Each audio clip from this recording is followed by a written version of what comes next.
नमस्कार, मैं हूं शशि। आइए झारखंड के टॉप 25 प्रमुख खबर जानते हैं। झारखंड मौसम 19 अक्टूबर तक बड़ा बदलाव नहीं। झारखंड में शुक्रवार का मौसम अन्य दिनों की तरह शुष्क रहा, क्योंकि मौसम विभाग की माने तो 19 अक्टूबर तक वेदर में कोई बड़े बदलाव की संभावना नहीं है। हालांकि राज्य के दक्षिणी और मध्य भागों में आंशिक रूप से बादल छाया रहेगा। इस दौरान न्यूनतम और अधिकतम तापमान में कोई भी बड़ा बदलाव की पॉसिबिलिटी नहीं है। हालांकि रांची स्थित मौसम विज्ञान केंद्र की माने तो छठ के बाद झारखंड के कई इलाकों में ठंड में बढ़ोतरी की उम्मीद है। मौसम विज्ञान केंद्र के निदेशक अभिषेक आनंद ने बताया है कि वातावरण में नमी रहने, हवा के शांत रहने और तापमान में थोड़ी कमी आने के कारण जंगली और ग्रामीण इलाकों में पानी वाली जगह के पास सुबह में कोहरा छाने लगेगा। हालांकि 1 से 2 घंटे के बाद मौसम साफ हो जाएगा। छठ के तुरंत बाद उत्तर भारत और हिमालय में बर्फबारी और ठंडी हवा चलने से झारखंड का मौसम भी बदलने के आसार हैं। नवंबर में ही इस बार कड़ाके की ठंड पड़ने की पूरी संभावना जताई गई है।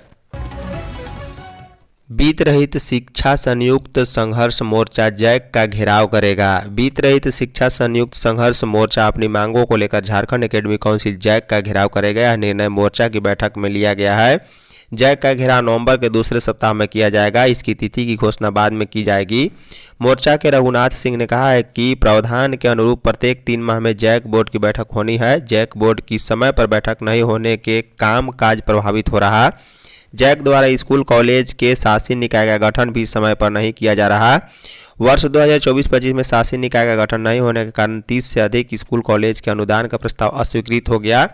राज्य के 23 विद्यालयों का अनुदान रुका हुआ है। जैक में समय पर पाठ्यक्रम को लेकर भी समिति की बैठक नहीं होती है। स्कूल कॉलेजों की मान्यता का मामला भी जैक में लंबित है। इस कारण मोर्चा की बैठक में जैक के घेराव का निर्णय लिया गया है। चतरा में टीएसपीसी नक्सली ने किया सरेंडर। चतरा से नक्सली संगठन टीएसपीसी के एरिया कमांडर कुणाल उर्फ कुलदीप व रोहिणी गांझू ने शुक्रवार को चतरा पुलिस के समक्ष आत्मसमर्पण कर दिया है। आत्मसमर्पण करने वाले नक्सली कुणाल के विरुद्ध चतरा व पलामू क्षेत्र में 16 तथा रोहिणी के विरुद्ध 10 से अधिक मामले दर्ज हैं। बता दें कि समाहरणालय स्थित सभा कक्ष में दोनों नक्सलियों ने शुक्रवार को बोकारो प्रक्षेत्र के आईजी सुनील भास्कर के समक्ष सरेंडर किया। यह सरेंडर चतरा पुलिस के लिए एक बड़ी उपलब्धि मानी जा रही है। एसपी सुमित कुमार अग्रवाल ने नक्सली कुणाल को सरेंडर कर मुख्य धारा में शामिल होने के लिए प्रेरित किया। एसपी की बातों से सहमत होकर नक्सली ने हथियार डालने का मन बनाया। नक्सलियों ने अपना हथियार एक एसएलआर, एक सेमी राइफल व लगभग 200 राउंड जिंदा कारतूस भी जमा किया है। बता दें कि चतरा सहित पूरे झारखंड में नक्सलियों के विरुद्ध अभियान तेज हो गया है। घाटशिला से बाबूलाल सोरेन ने किया नामांकन। घाटशिला विधानसभा उपचुनाव के लिए भारतीय जनता पार्टी के प्रत्याशी बाबूलाल सोरेन ने शुक्रवार को नामांकन पत्र दाखिल कर दिया है। इस मौके पर पूर्व मुख्यमंत्री चंपाई सोरेन, भाजपा प्रदेश अध्यक्ष बाबूलाल मरांडी, आईएसयू सुप्रीमो सुदेश महतो, भाजपा के राष्ट्रीय कार्यकारी प्रदेश अध्यक्ष आदित्य साहू, जनता दल यूनाइटेड के विधायक सरजू राय, पूर्व मंत्री रामचंद्र सहित मौजूद रहे। बता दें, इस मौके पर पूर्व मुख्यमंत्री चंपाई सोरेन ने कहा है कि घाटशिला उपचुनाव में भाजपा की ऐतिहासिक जीत होगी। उन्होंने कहा है कि आदिवासियों की जमीन को छीना जा रहा है, जल जंगल व जमीन हमारे खतरे में है। वहीं आजसू सुप्रीमो सुदेश महतो ने कहा है कि आजसू पार्टी का यहां से जनादेश अच्छा रहा है और जीत सुनिश्चित है। बिहार विधानसभा के लिए झारखंड पुलिस की 23 कंपनियां भेजी गई। बिहार में विधानसभा चुनाव शांतिपूर्ण संपन्न कराने के लिए झारखंड पुलिस की 23 कंपनियां भेजी गई है। ये कंपनियां झारखंड सशस्त्र पुलिस जैप व इंडियन रिजर्व बटालियन आईआरबी की है। प्रत्येक कंपनी में 78 जवान हैं। इनमें 3 दरोगा, 20 हवलदार, 52 जवान व 2 रसोइया व 1 झाड़ूकस भी शामिल है। बता दें, कुल 1794 जवान बिहार भेजे गए हैं। इनका नियंत्रण जैप 6 जमशेदपुर के कमांडेंट आनंद प्रकाश के पास होगा। 4 डीएसपी को भी टीम प्रबंधन के लिए भेजा गया है। इसमें डीएसपी पतरस बरुआ, डेविड ए डोडराय, अजय कुमार केसरी व ढिल्लू लोहरा शामिल हैं। सभी जवानों की 14 नवंबर के बाद वापसी होगी। बता दें, राज्य में दीपावली व छठ के लिए जवानों की छुट्टियां रद्द कर दी गई है। बिहार विधानसभा चुनाव में जो कंपनियां भेजी गई है वे राज्य में सामान्य जगहों पर तैनाती थी। वहीं संवेदनशील जगह पर तैनाती पूर्व की तरह यथावत है। दीपावली व छठ के मद्देनजर सभी जिलों में अतिरिक्त तैनाती की गई है। त्योहारों पर आपसी सौहार्द न बिगड़े, इसके लिए सुरक्षा के पुख्ता इंतजाम किए गए हैं।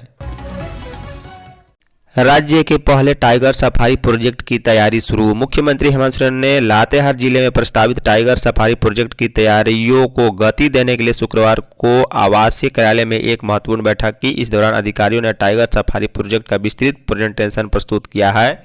यह झारखंड का पहला टाइगर सफारी प्रोजेक्ट होगा, जिसका निर्माण लातेहार के पुटुआगढ़ क्षेत्र में पलामू टाइगर रिजर्व से बाहर प्रस्तावित है। मुख्यमंत्री ने इस प्रोजेक्ट को लेकर अधिकारियों को कई अहम दिशा निर्देश दिए ताकि इसे समयबद्ध और मानकों के अनुरूप पूरा किया जा सके। अधिकारियों ने मुख्यमंत्री को अवगत कराया कि tiger safari Betla national park के निकट बनाया जाएगा। यह project Palamu tiger reserve PTR के इको टूरिज्म सर्किट, जो नेतरहाट, बेतला, साकची, केचकी से लेकर मंडल डैम तक विस्तारित है, को मजबूती प्रदान करेगा। इस क्षेत्र में पर्यटन को बढ़ावा देने के साथ साथ स्थानीय ग्रामीणों के लिए रोजगार के नए अवसर भी सृजित होंगे। झारखंड पात्रता परीक्षा 5 शहरों में होगा जेट। विश्वविद्यालय में सहायक प्राध्यापक नियुक्ति के लिए पात्रता तय करने तथा पीएचडी में नामांकन के लिए झारखंड पात्रता परीक्षा अब 5 शहरों में होगी। अभ्यर्थी इन 5 शहरों में किन्हीं 3 शहरों का विकल्प परीक्षा केंद्र के लिए दे सकते हैं। झारखंड लोक सेवा आयोग ने शुक्रवार को इस संबंध में सूचना जारी कर दी है। इस पात्रता परीक्षा में शामिल होने के लिए ऑनलाइन आवेदन की विस्तारित अंतिम तिथि 30 अक्टूबर निर्धारित है। पूर्व में इस परीक्षा के लिए ऑनलाइन आवेदन भरते समय आवेदन पत्र में अभ्यर्थियों को परीक्षा केंद्र के लिए राज्य के 3 शहर रांची, जमशेदपुर और बोकारो का विकल्प दिया गया था। अब ऑनलाइन आवेदन पत्र में अभ्यर्थियों के लिए 5 शहरों का विकल्प दिया गया है। इसमें रांची, जमशेदपुर, बोकारो के अलावा धनबाद और देवघर को भी शामिल किया गया। बता दें, अब अभ्यर्थी परीक्षा केंद्र के लिए उक्त 5 में से किसी 3 शहर के विकल्प का चयन अधिमानत के अनुसार आरोही क्रम में कर सकते हैं। इटकी में आदिवासी समाज की हुंकार। कुर्मी समाज द्वारा अनुसूचित जनजाति का दर्जा मांग के विरोध में इटकी प्रखंड के सरना समाज ने शुक्रवार को प्रभात तारा मैदान रांची में आयोजित हुआ आदिवासी हुंकार महारैली में शामिल होने के लिए जोरदार प्रदर्शन के साथ एक बड़ा जत्था गढ़गांव चचगुरा से रवाना हुआ, जिसका नेतृत्व इटकी प्रखंड के 5 पढ़ा के अध्यक्ष सुखदेव उरांव और खद्दी उरांव ने किया है। रैली में शामिल होने के लिए 12 पढ़ा, 7 पढ़ा और 21 पढ़ा के सैकड़ों लोग एकजुट हुए। प्रदर्शनकारियों ने जोरदार नारेबाजी की और इस मांग को आदिवासियों के हक और अधिकार छीनने का एक राजनीतिक षड्यंत्र बताया। उनका कहना था कि यदि कुर्मी को एसटी का दर्जा मिलता है तो इससे आदिवासियों के असंवैधानिक अधिकारों पर प्रतिकूल प्रभाव पड़ेगा। आदिवासी हुंकार रैली में शामिल होने वाले इस जत्थे में इटकी प्रखंड के मोरी, नारी, कुल्ली, गढ़गांव, चचगुरा, कुंदी सहित दर्जनों गांव के सरना समाज के लोग शामिल थे।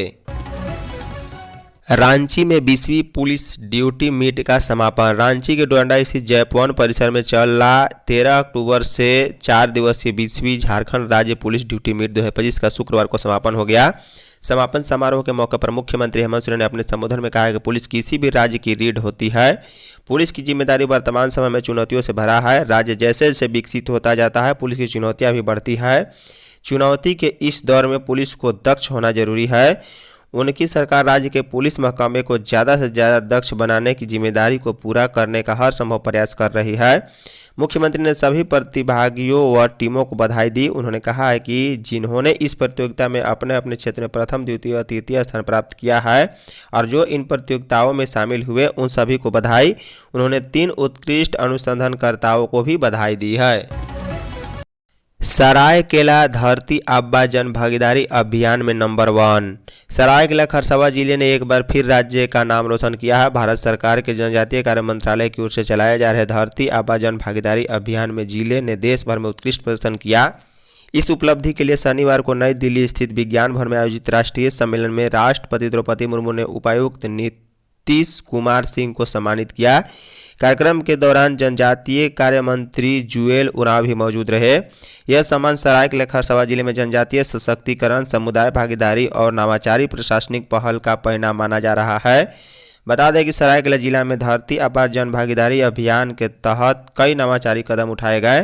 प्रशासन ने विकास योजनाओं के 100% सैचुरेशन का लक्ष्य तय किया और उसे पूरा करने में जुट गया। सरकार कुर्मी समुदाय के अनुचित मांगों का समर्थन न करे, गीताश्री। आदिवासी बचाव मोर्चा के आह्वान पर शुक्रवार को धुरवा स्थित प्रभात तारा मैदान में आयोजित आदिवासी हुंकार महारैली में पूरे राज्य से आदिवासी समुदाय के लोग जुटे। महारैली का नेतृत्व पूर्व शिक्षा मंत्री गीताश्री उरांव ने किया। उन्होंने कहा है कि जब तक कुर्मी समुदाय अपनी असंवैधानिक मांगों को लेकर दबाव बनाता रहेगा, तब तक आदिवासियों का उलगुलान और संघर्ष जारी रहेगा। हुंकार महारैली की भीड़ राज्य और केंद्र सरकार दोनों के लिए सबक है और वे कुर्मी समुदाय के अनुचित मांगों का समर्थन न करें। अगर कुर्मी आर्थिक नाकाबंदी करेंगे तो सरकार को सख्त कदम उठाना चाहिए। महारैली में पारंपरिक वेशभूषा, वाद्ययंत्रों और हथियारों के साथ 33 जनजातीय समूह ने एकजुटता का प्रदर्शन किया और कुर्मी समुदाय का अनुसूचित जनजाति सूची में शामिल करने की मांग पर कड़ा विरोध जताया है। पतरातू यूनिट 1 का 72 घंटे का ट्रायल सफल। झारखंड को ऊर्जा के क्षेत्र में आत्मनिर्भर बनाने की दिशा में एक ऐतिहासिक कदम उठाया गया है। पतरातू विद्युत उत्पादन निगम लिमिटेड ने अपनी महत्वाकांक्षी विद्युत परियोजना की यूनिट 1 का 72 घंटे का सफल ट्रायल गुरुवार को पूरा कर लिया। यह एक बड़ी कामयाबी है। इस उपलब्धि के साथ राज्य में बिजली आपूर्ति सुदृढ़ करने और औद्योगिक विकास को गति देने की संभावनाएं और मजबूत हो गई है। यह परियोजना एनटीपीसी और झारखंड बिजली वितरण निगम लिमिटेड के संयुक्त उद्यम के रूप में संचालित हो रही है। इसकी आधारशिला प्रधानमंत्री नरेंद्र मोदी ने 25 मई 2018 को रखी थी। वर्षों की मेहनत, तकनीकी विशेषज्ञता और सरकार के समर्थन से अब यह परियोजना अपने लक्ष्य की ओर तेजी से अग्रसर है। यूनिट 1 का 72 घंटे का सफल ट्रायल इस बात का संकेत है कि अब यह उत्पादन के लिए पूर्ण रूप से तैयार है। धन्यवाद।